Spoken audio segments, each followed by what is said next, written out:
to be with you on this edition of the India Development Debate right here on ET Now. I'm Supriya Shrinate, and it is election season and farm loan waivers seem to be absolutely back in faction and back in vogue. Within hours after he took over as the Chief Minister of Madhya Pradesh, Kamal Nath signed the file to write off all farm loans worth up to 2 lakh rupees. In Chhattisgarh, Chief Minister Bhupesh Baghel has announced a loan waiver of up to 61,000 crore rupees, which will benefit more than 16 lakh farmers. MP and Chhattisgarh joined the long list of states including Tamil Nadu, Maharashtra, Karnataka, Uttar Pradesh, Jammu and Kashmir, Punjab, Andhra Pradesh, Telangana and even Puducherry that have announced farm loan waivers. Not just that, Congress President Rahul Gandhi today said his party will not allow Prime Minister to sleep peacefully until the government writes off all farm loans. Last week, the Economic Times reported that the centre may be preparing for a massive amnesty scheme for farmers ahead of the general elections 2019.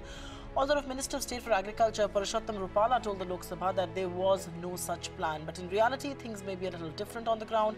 Addressing the Times Network's economic conclave in Mumbai just last week, Finance Minister Jaitley said the government is committed to helping and lending a hand to distressed farmers, but economists are amused. Former RBI Governor Raghuram Rajan has cautioned the government against a blanket loan waiver, stating that such a move will have enormous problems for the finances of the states. The politics of farm loan waiver and in what it really means to the economy is a big topic that we're discussing right here on the India Development Debate this evening. And joining us is a stellar panel that I could ask for. I've got China NC spokesperson of the BJP. Gaurav Vallabh represents the Congress party. Yogendra Yadav is founder and national president Swaraj India political party, has been on the streets as far as farmer agitation is concerned. Siraj Hussain, former agriculture secretary.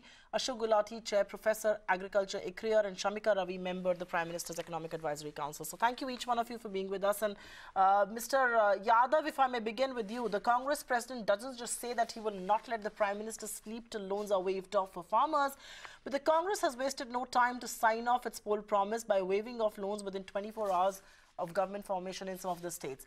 We can debate the short term, the band-aid versus the long-term impact and all of that, but have we really stepped into a territory where competitive farm loan waivers are going to be the order of the day?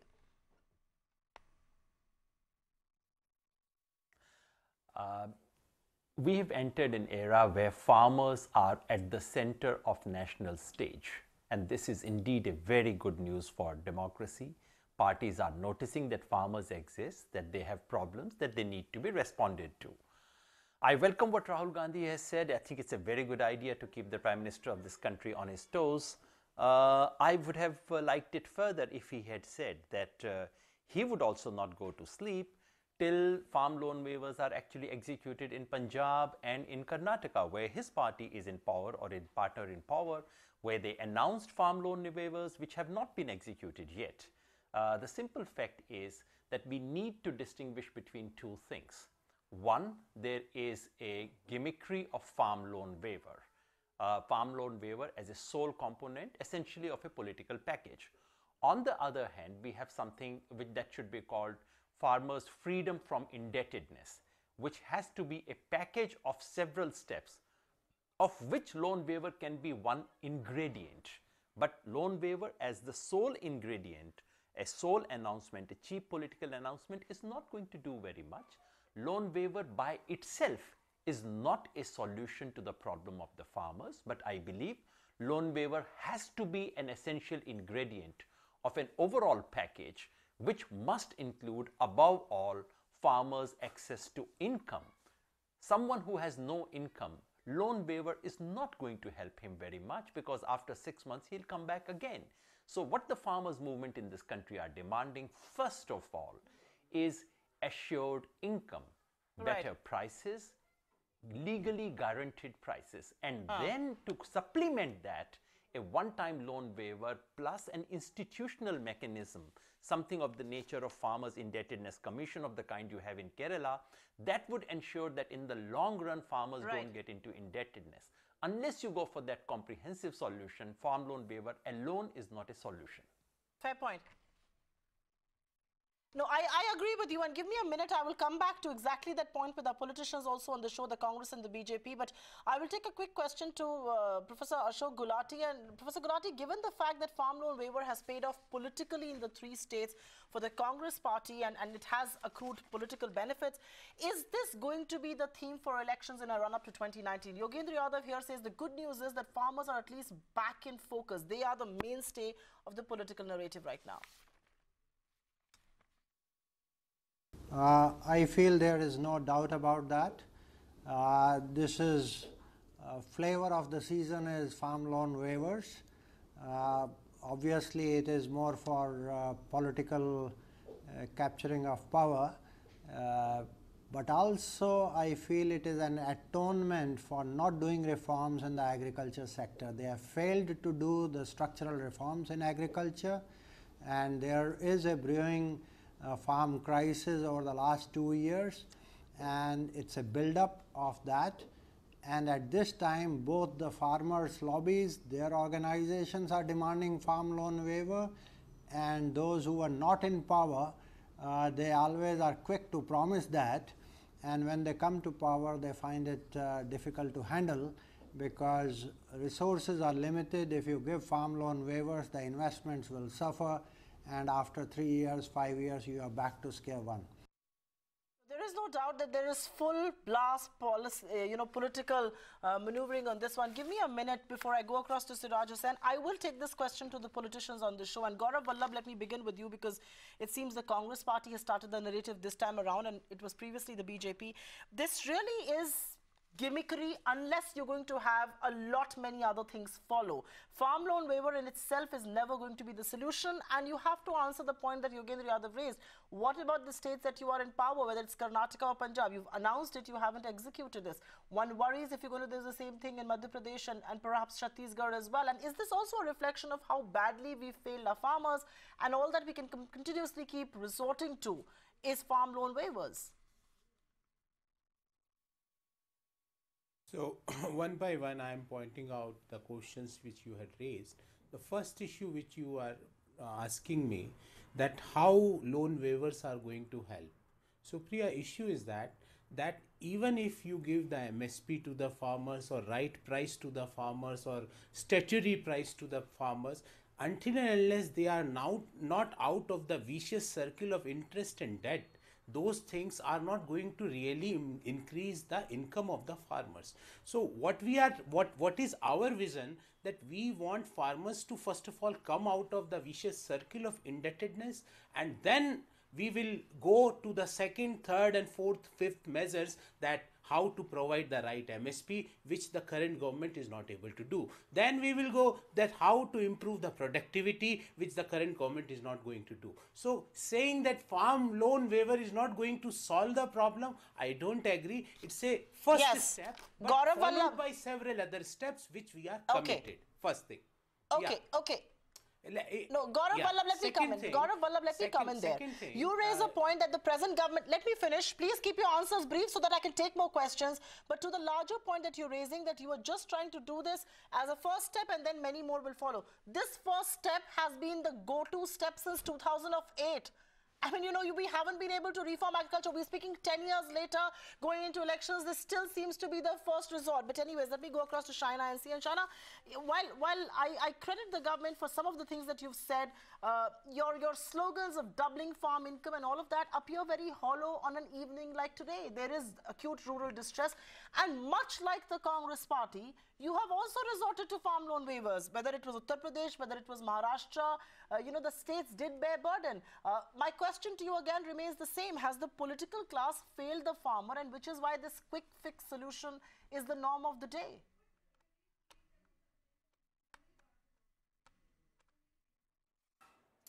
So, Supriya ji, let me start by saying that we are a sensitive government, and we do understand that the immediate relief has been loan waivers, especially in states such as Madhya Pradesh,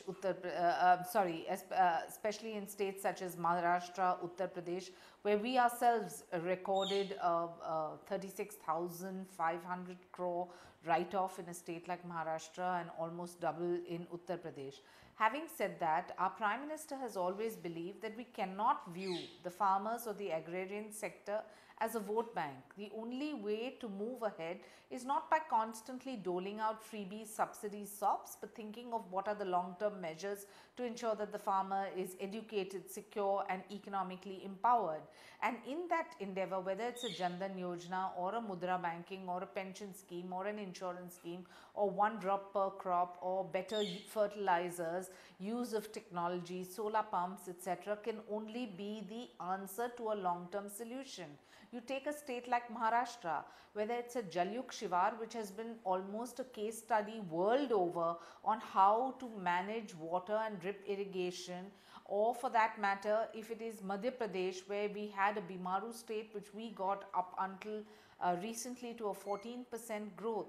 So I think that you will realize that whether it's a Mandsaur, where the people of Mandsaur actually voted for the BJP, it is not as if this is a election referendum against the government.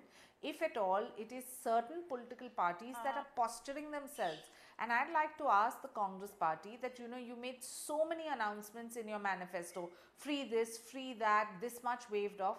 Where is all this revenue going to come from? Right. To say that you're going to write off 2 lakh crores in Precisely. Madhya Pradesh, where is this Okay. money coming from? And what are you doing? Are you actually talking that's about an important empowering question. their lives by saying, no, we will do away with the middleman, we Right. will ensure MSP, or is it just a vicious circle which you are trying Right. to play vote bank politics in?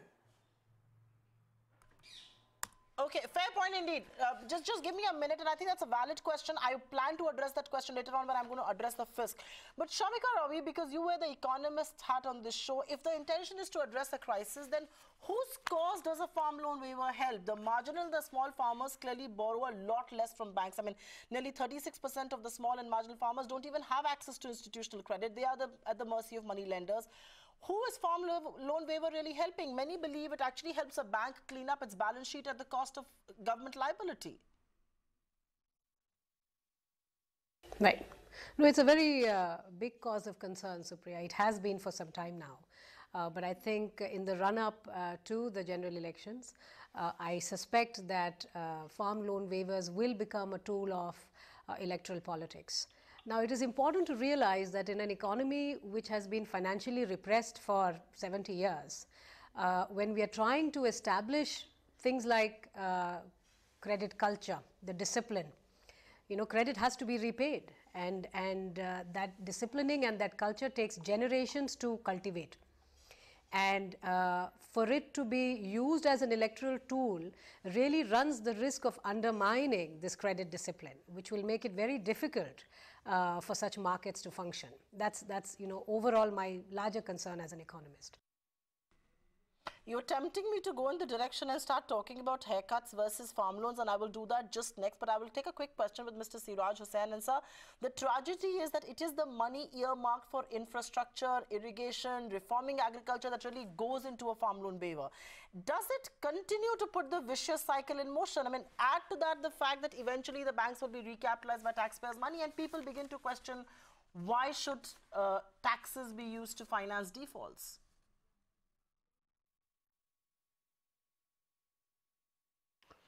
See, the states have to find resources for meeting the requirement of waiving the farm loans. So the states can either increase taxation on the commodities which are still in their jurisdiction. There are not many, but petrol, diesel, liquor continue to be in their domain. So that is one way of doing it. The other way of doing is to reduce the expenditure. So we have seen in the last financial year, the capital expenditure in UP was cut by about 1/3, and even the overall expenditure in UP was about 22% lower in 2017-18. So ultimately, the banks gain because the banks' books get cleaned up, and the credit culture is almost destroyed. I have interacted with farmers in Telangana a few months back, and because Telangana and Andhra Pradesh waived their farm loans in 2014 when the new government came to power. So I asked them, are you repaying your loans? Have you been repaying your loans? So they laughed at me and they said, sir, why are you asking? Because we are going in for elections. So now there seems to be a political consensus that farm loan waiver is the thing to do. So that is what we are going to get. Okay, there seems to be a political consensus that farm loan waiver is what we need to do, but I think the political consensus will have a cost and a price attached to this. And Shamika, if I will start this round with you, what about the fiscal implications of the waiver? You know, the states are going to obviously foot the bill, but can they afford higher deficits? I know the center has been saying very bravely that they will achieve 3.3% and all of that. But it is the cumulative state and center deficit that actually adds up to 7%, and that's alarmingly high. Is it time to worry about that? No, absolutely. I mean, particularly at a time when we are seeing that at the state level, I think at a center level, I doubt if we will breach the deficit target. But at the state level, we have seen worsening of accounts for several states, and you're right. It's about time we get a good understanding of exactly how much a state is willing to pay for it, and what will be the source of financing this. So it's about time we actually got down and looked at the detail at a state level. Now, not all states are in a bad situation, by the way. Okay, I do want to broad base the discussion a little, and I think at best farm loan waiver is a band-aid solution. Markets hate it. And then there is an economic argument which points to credit discipline, something that was referred to earlier in the show, and I said we will come back to it. Ashok Gulati, some rightly point out that if banks can take haircuts on corporate loans, why does one raise issue when it concerns the Indian farmers? But you've got to see the same thing in line with credit discipline. How do you balance the two arguments? Sure, there are political arguments and there are economic arguments, and you have to find a rationality where the two can converge. But that convergence can take place only over a 3 to 5 years period, not in 3 months period. 3 months, the politics will override the economic rationality. And yes, you can play a political argument that you have a haircut of 3.5 lakh crores to 15 families, as the Congress has been saying. Then why don't we, millions of farmers can be waived off loans. And in that case, the burden is on the banking sector, which ultimately will have to be recapitalized through, taxpayers' money or whichever other sources are. But in this case, literally it is taxpayers' money, because the state governments will have to budget it in their budgets finally, sooner or later, although they may take it 1 year, 2 years, or even 3 years. So, and as you rightly said, that it destroys the credit culture in the system. It rewards those who are defaulters, who have not paid back, and actually it penalizes those which have been more disciplined in paying back.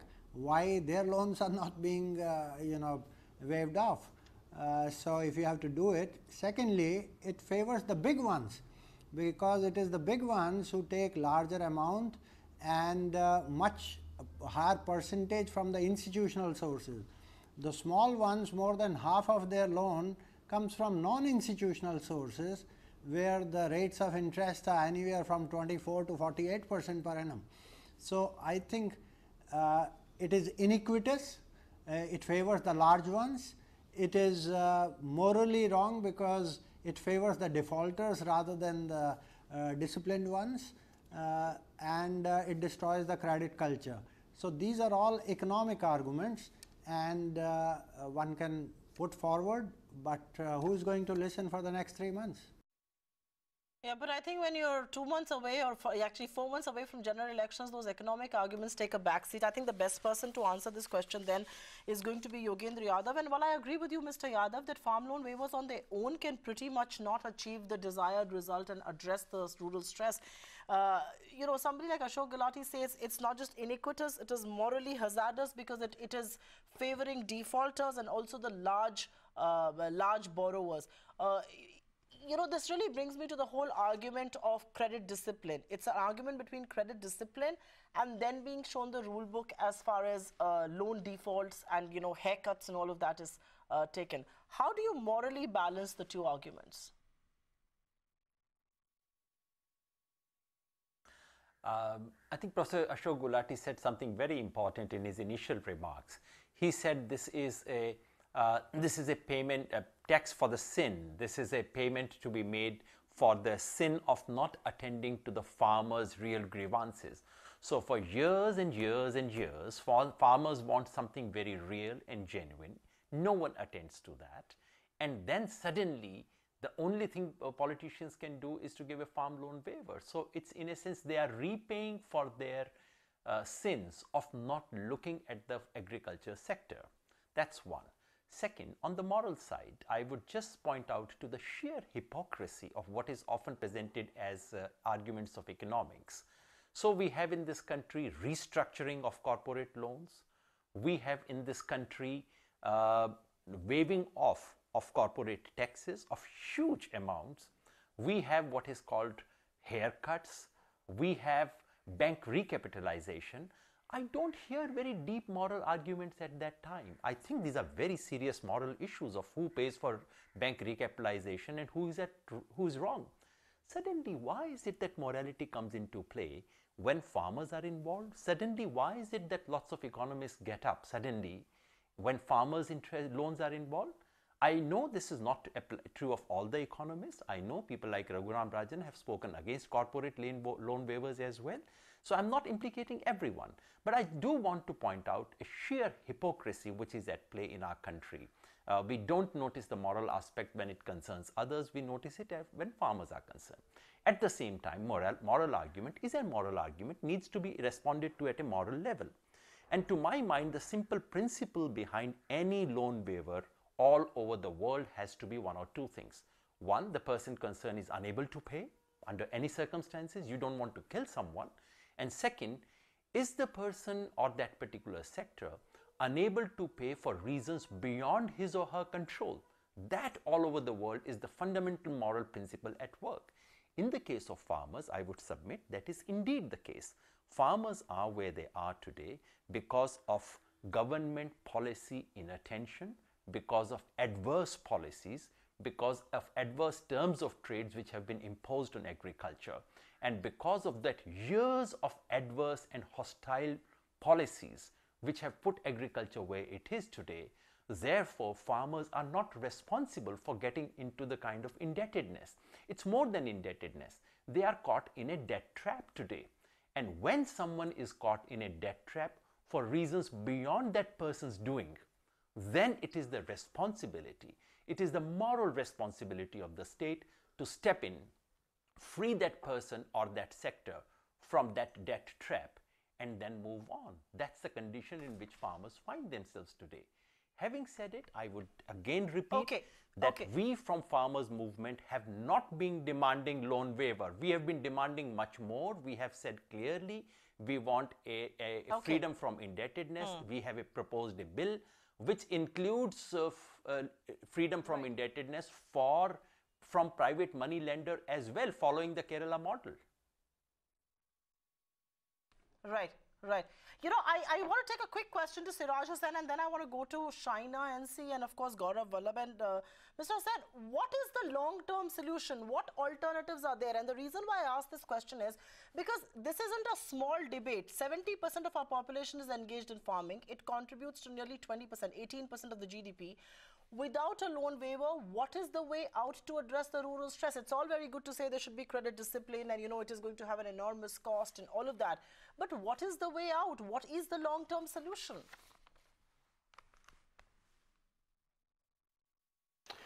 No, there are many things which have been suggested by reputed economists. Dr. Gulati is on the panel. He has written extensively on this. But obviously, they are not short-term solutions. However, I must say that the main reason for the current crisis is the collapse of the market prices. Now, that has been contributed by two major factors. One is the collapse of global prices, due to which our exports have suffered, and secondly, demonetization.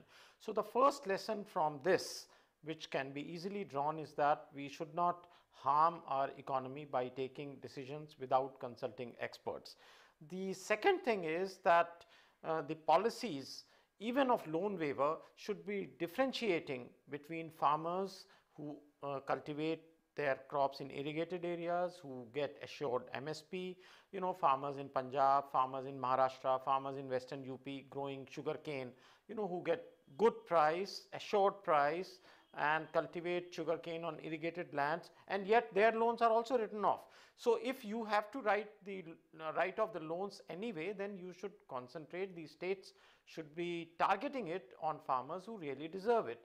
Now, as far as long-term solutions are concerned, a lot has been written about it. Recently, Dr. Raghuram Rajan's group has also given a number of recommendations. They need to be acted upon. Now, a number of initiatives were taken by this government, there is no doubt about that, but unfortunately, the implementation did not keep pace with the intentions of the government. So I hope that the next government will consult the experts right from the beginning, heed their advice, not take any decision which will harm the economy, especially the agriculture sector, and then implement long-term reforms. No, just give me a minute because I'll quickly get a word in from Professor Ashok Gulati as well. And Professor Gulati, what according to you, I mean, I know Siraj Hussain referred to some of what you've written, some of that is in public domain, but quickly if you may answer the question, in terms of the long-term way out of addressing the rural stress, what could be that strategy for us to move away from what really are seen as band-aid solutions? I have been writing on this for the last few months at least, if not years, that the time has come for India to devise a proper income/investment support policy for the farmers, which is more predictable, which is more systematic, which is more pro smallholders, so that, if you are giving like KCR has given 10,000 rupees per hectare per season for the cultivators, in Telangana. Although it is only to the owners, it can be refined and made it also for the cultivators who are tenants. Actually, it should go to the cultivator, whether the owner or the tenant. It should go to them. So you can upgrade the land records. You can geotag the farms which are growing something, not the barren lands. Why those people should be getting.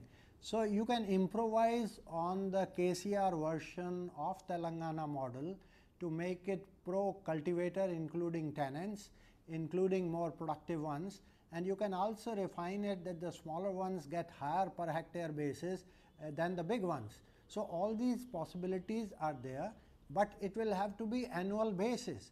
So instead of a haphazard manner announcing at the time of elections whether 3 lakh crores or 5 lakh crores, how much hit it will take, we have yet to know. But I would say the center should say we are going to announce a policy which will give half center will put and half the state will put, provided the states are able to upgrade their land records. We should know who are the tenants and who are the owners, whether it is a productive land or unproductive land, and also make that platform, once it is done, also make that platform to plug in other subsidies, to start with fertilizer subsidy. But states should be encouraged to put even their power subsidy on that platform. So it's more a direct benefit transfer on a regular basis, on a predictable basis, on a systematic basis. It will stop many leakages in the system, it will bring certainty in the system, and sooner or later the markets will appreciate that. Let me take this question to Gaurav Vallabh, and instead of doing farm loan waivers one after the other state and, seemingly glorifying farm loan waves, Professor Vallabh, what about KCR's flagship scheme? I think it's called Raitu Bandhu, Friend of Farmer scheme, which provides 4,000 per acre per crop as agriculture input assistance and benefits about 58 lakh farmers in Telangana. Why can other states and national parties not emulate this instead of doing a farm loan waiver? Isn't that a plausible scheme to look at? Gaurav Vallabh. Supriya, as I told in my earlier argument, that we are going for the farm loan waiver as the first step. Don't say that by this the entire problem is going to be resolved. Then these issues are going to supplement. These are not the, otherwise he is continuously, farmer is going to pay interest. Whatever support you will provide, the support will go in paying the interest. So that then he is always in that particular trap, he will not come out. Second thing, Supriya, I myself is a student of economics. Economists talks about the moral hazard, credit culture, credit risk. We are a democratic country. State resources should be equitably distributed. So if 60% are farmers, why can't they have their right of 60% of state resource? Third point, which my BJP friend is pointing out, that from where we get the money. It is only about priority, Shaina ji. Our priority is farmer. Your priority is constituting commissions, decorative commissions. 100 commissions are there in Madhya Pradesh. What is their contribution in good governance? Nothing. But you just want to please your leaders by appointing them minister, cabinet status, MOS status. We are not in that business. Our focus is very simple, that what we had written in our Shapat Patra, that we are going to translate that. And last point, Supriya ji, last sentence, the Yogen ji had pointed out what we had done in Punjab and Karnataka. Just give me 5 seconds. So Yogen ji, in Punjab and Karnataka, in both the states, the farm loan waiver is in process, and you can ask, you are very much aware that farmers are already started getting the benefits of these waivers by getting the money if or things directly are so to the national No, 1 second. Okay, Gaurav Vallabh, hold that thought. I want to go across to Shaina NC. And Shaina, one of the things that has come out in the economic survey and spoken about for the first time was really the universal basic income. And many people believe its idea has come given the acute rural stress and all of that. Is the BJP going to move forward with something like this to tide over what is really immediate, soft, short-termism farm loan waiver? Are you going to look at something like a universal basic income? And the question also, obviously, I think a lot of people should ask that, are there resources?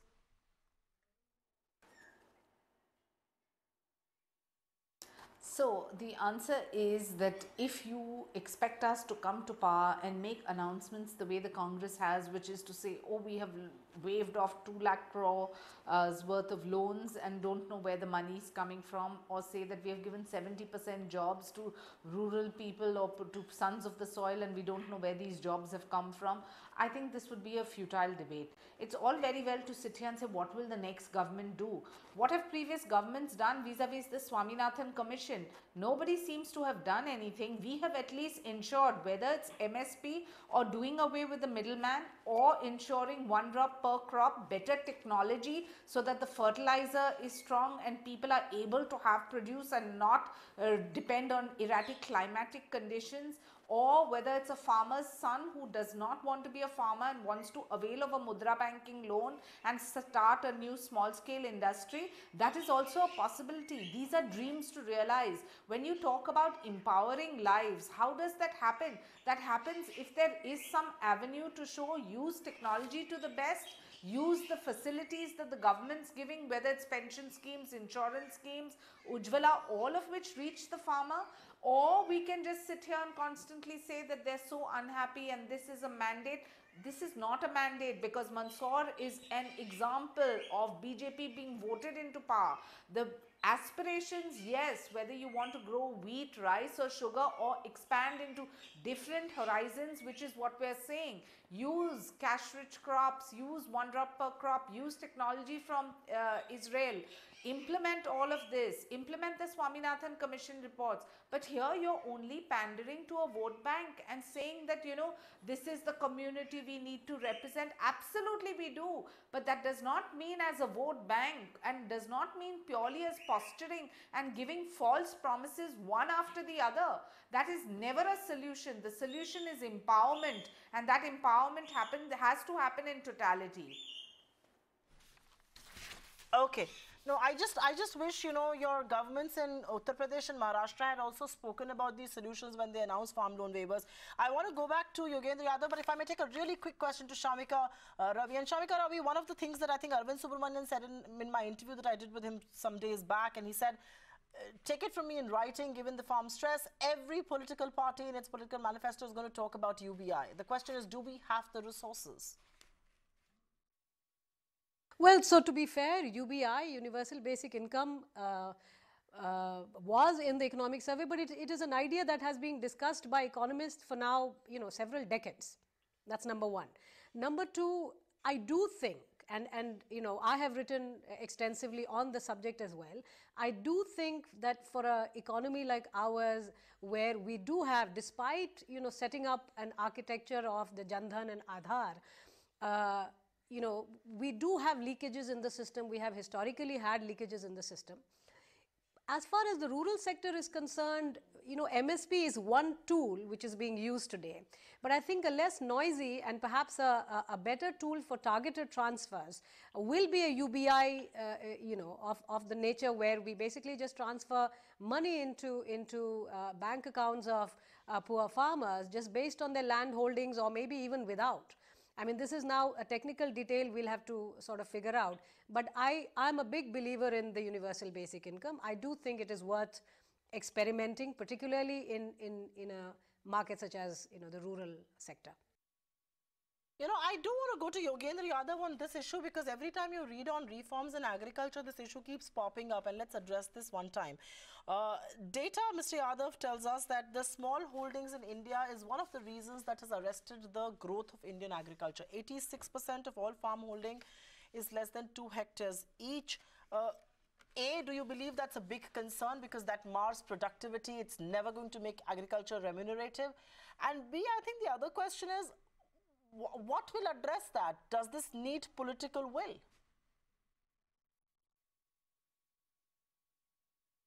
I think it's all about political will to begin with. Allow me to say 2 quick things. I was really touched by Shaina NC's concern about politicians not making irresponsible promises. And it just reminded me of a politician who said every Indian will get 15 lakh rupees in his bank account. I'm very happy that Shaina NC is asking us not to believe in such fraudulent promises anymore. Not part of a manifesto, that was part of a political The other point speech that we were made on universal basic income.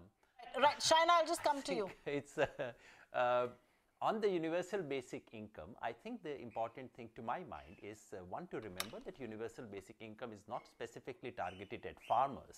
It's a general solution that's being offered. I'm more inclined to think about with economists who are talking about universal basic services to be provided to every Indian citizen, because it tends to then generate employment and everything else. So a lot of synergies are built into this. So I would probably go for that. On the question of political will, you see, my own sense is the important thing of what has happened today, forget the hypocrisy, forget the political interest and games being played by parties. The most important thing is there is political will today. That political will now has to be attached to an intelligent economic design. And we should debate about whether it is a price route or it is a direct income support route, which is not a basic income argument.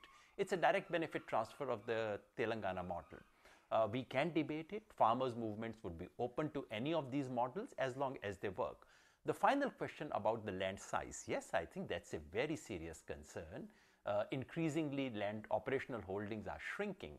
Now, rather than saying, let's do something about those holdings, not shrinking, I think, is it not better for us to say, let us tailor our technological policies, let us tailor our economic policies, let us tailor the structure of government incentives in such a way that it still works with a small farm owner. There are many experiments in the last few years which have worked with small operational holdings and have tried to generate good productivity based on that. I think we should try and look at that rather than trying and doing away with smaller holdings themselves, which would mean changing the political economy of rural India, which is beyond any political party. And frankly, in a country which does not have employment to offer in urban areas, in industry right now, you cannot drive people away for small operational holdings. So we have to live with it. We have to change our economic and technological policy according to that. No, I think that's a very good point you made, that, you know, you don't have anything else to offer, and here you are trying to change the political will and all of that, you know, talking about political will to change land holdings. That's a good point, but I will take that point forward with Professor Gulati. And Professor Gulati, I think Yogendra Yadav makes an extremely good point there, that it is not just about political will. It is going to be very difficult for a political economy like ours to do so in villages. But the reality is that while many people will say, you know, the root cause is small land holdings and all of that, Have we created alternate sources of income and jobs that have been there to attract people away from farming? I mean, I think an NSSO data says 40% of people employed in agriculture don't want to be there. They want to move away. Have we created alternatives to pull people out of agriculture, to give them alternative jobs, income sources and all of that? That's right. You know, all the world over, people have moved out of agriculture to non-agriculture sectors because the productivity levels and the income levels in the non-agriculture sector are higher. But that depends upon what sort of skills you have, how fast non-agriculture sector is, booming, and how much it can absorb the surplus labor from agriculture. Now, that is the pull factor which has operated all the world over. In India, the issue is that pull factor is very weak so far. It has not generated as much jobs in the non-farm sector. Therefore, you need innovative ideas how to create more productive jobs within the agriculture sector or around the agriculture sector. And one example that I will give you is that you need to build value chains of different agricultural commodities the way you did it for milk in this country. Aggregation is done at literally the farm level or cluster level. It is graded, processed, brought it to the urban areas where the demand centers are. So you need to create these types of jobs to build more efficient, more sustainable value chains for different commodities. That is one way. But the other way, which the world has told us, that in China, for example, it was the construction industry, major construction boom in Shanghai or Beijing and other places. It absorbed a lot of labor force coming from the agriculture sector. Unfortunately, our construction sector, which used to grow at 12%, 13%, 11%, collapsed to 3-4%. It has just revived a little bit because of RERA or demonetization and other factors. I think we need to get the construction sector, housing, whatever we can do, because this is where the first migration flood will take place from the rural areas towards the urban areas or around the rural areas. So I think we have to find out those sectors which can employ people coming out of agriculture. Only then the holding size is likely to increase a little bit. But all said and done, China's holding size is half of ours, and they produce double the productivity or triple the level of different commodities than India. So there is a lot that can be done even with smaller holding size, even half of India's holding size. No, I think that's a very good point, both on productivity and China's average holding size. And Shamika, if you may take that question, China with half our holding size, which is always considered the bane of our agriculture, could absorb a lot of unskilled farm labor into construction. We in India have seen, construction actually come from the heady highs of 14% to down 4%. Of course, an increase that we're seeing now. RERA or demonetization was some of the things that slumped construction. Is there a greater need to give a fillip to construction, given the ripple effect, given the overall impact it has not just on economic activity, but on moving people out of agriculture as well? You cannot make agriculture as remunerative as you would want to for a population like ours. And the next obvious thing to do is to pull people out of this, but give them alternate sources. And those sources could perhaps come in from construction. Shamika. Well, it's not just the construction, though. You're right that, if you look at the last 10 years, then the fastest growing sectors where most employment has been generated has been the construction sector. But construction, RERA, you also have to realize that we can't have indiscriminate, completely unregulated growth of a sector, which is what the real estate was, and RERA, absolutely necessary regulation given. Now, we can further improve it, but given just the nature of the growth of the real estate sector, it was very important to bring in a law such as RERA. That's number one. So I would imagine that what was a short time cost in terms of a correction in the system might in the long term just yield a lot healthier growth of the real estate sector. The second is, I think it might have slumped, but tier 3, 4 cities are still seeing a massive increase in construction just based on the demand for housing.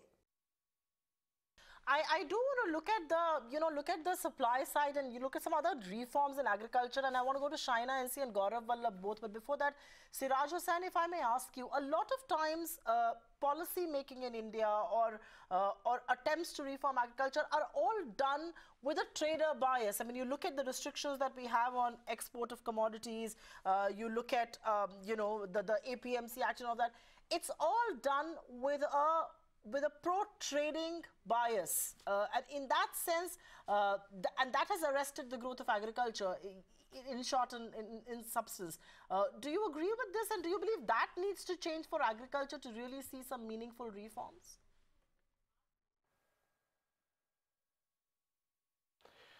A lot has already been written about it, how the consumer bias of the government during the UPA regime resulted in a kind of taxation on farmers because exports were not allowed and minimum export prices were too high, etc. However, we must not forget that inflation in several of those years was more than 10%, and therefore perhaps at some point of time certain restrictions were required. However, the failure of the government was that they did not lift those restrictions when the prices started coming down. So it is true that the trade policy and the domestic policies of the government have to go hand in hand, and it has to be much quicker. The decision making has to be much quicker than what it is.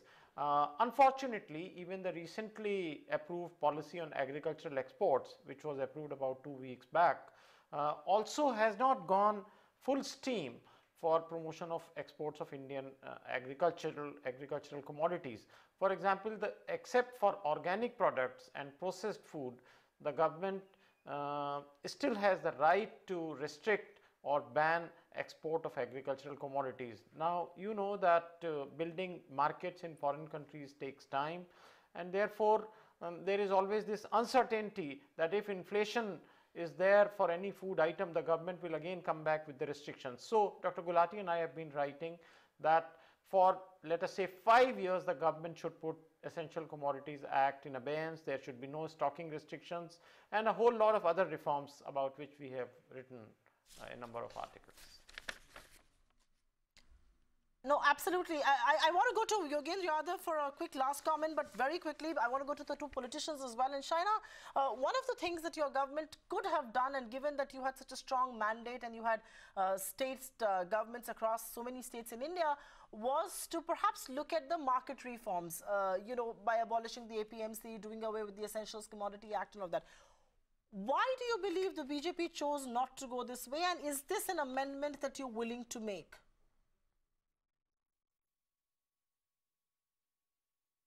I don't think we did not. I mean, the fact that you have the middlemen doing away with all their usual practices of taking cuts, and our endeavor that the farmer is able to sell its produce directly to the consumer, or for that matter, even MSP is a step in the right direction.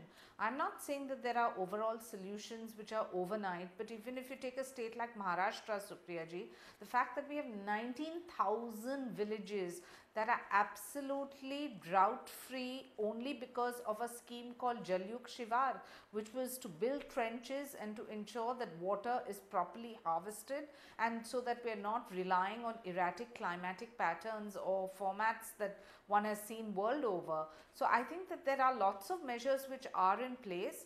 Yes, there is a Herculean job in the days to come, because every government seems to want to outdo the other by only offering freebies, subsidies, SOPs, which, as I said earlier, is not the solution.